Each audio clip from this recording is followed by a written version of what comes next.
you took a little bit of a break, didn't you? I heard you were enjoying some time off. Oh yeah, for sure. I actually took 2 months off. You know what I mean? After getting hit that much, yeah, Roy Vol, calm down. Yeah. What does 2 months off for you even look like? Like what did you enjoy doing in this 2 months? Are you a video game guy? Are you like a hobby, like an outdoors guy? Like what did you enjoy? So I was doing a lot of stuff that I shouldn't be doing, but now we back. You know what I mean? But like taking time off doesn't mean like I'm not in the gym. You know what I mean? I'm still in the gym at least 2 3 times a week or something like that. So yeah, now we back, man, and ready to become a champion.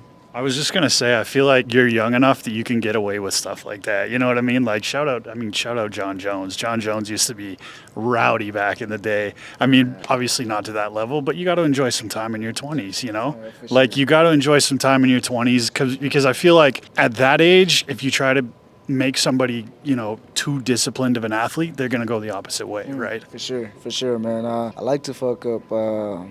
Sometimes, you know what I mean? Even with the meals and things like that, you know what I mean? Like, I be fucking up on purpose. Like, I go to McDonald's every morning. And then dinner, I eat clean and things like that. Sure. Yeah. So What's the go-to? Are you like a breakfast burrito guy, or what was it? The hotcakes? I get, Big Macs for lunch. And then, I get burritos and 2 hash brown and orange juice. That's my breakfast every day.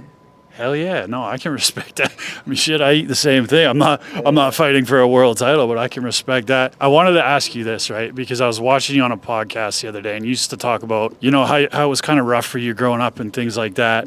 And you said, I couldn't speak a lot of English, but it was the head nod. You know what I mean? If I gave somebody the head nod, they knew what was up, Yeah. So, has that ever happened in the UFC? Like, has that ever been a situation like that? Or I calm down a lot, man. I calm down. Now, I don't even want to get in a street fight no more. You know what I mean? It's not worth it. Yeah. You know what I mean? Now I get paid to fight on the biggest stage. You know what I mean? So it's not worth fighting in the street no more, man.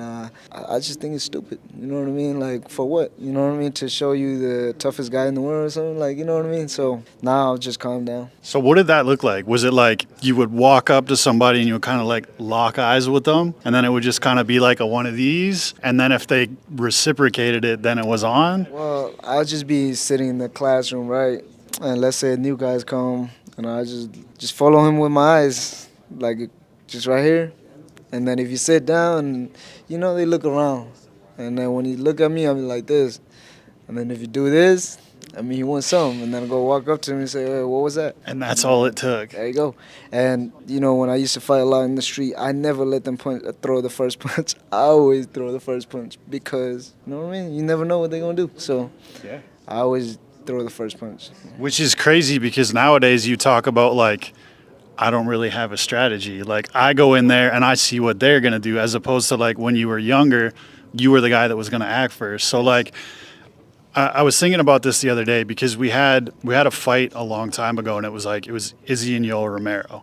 Mm-hmm. And a lot of people remember it as let's say not the greatest title fight in the world, you know what I mean? But it was because we kind of got two counter strikers, you know? Yeah. So do you think there's ever going to be a point in your career because your style is based so much on what the other opponent is going to do? Do you ever worry man, there might be one point where a guy's just standing there and I got to wait for him to do something? Nah, never. If he ain't throwing a strike, I'm going to make him. You know what I mean? It's not like I don't have my jab and things like that. So, look at all my fight, man. There's no boring Joshua Van fight, you know what I mean? So it's if they just want to wait for me, then I'll make them throw.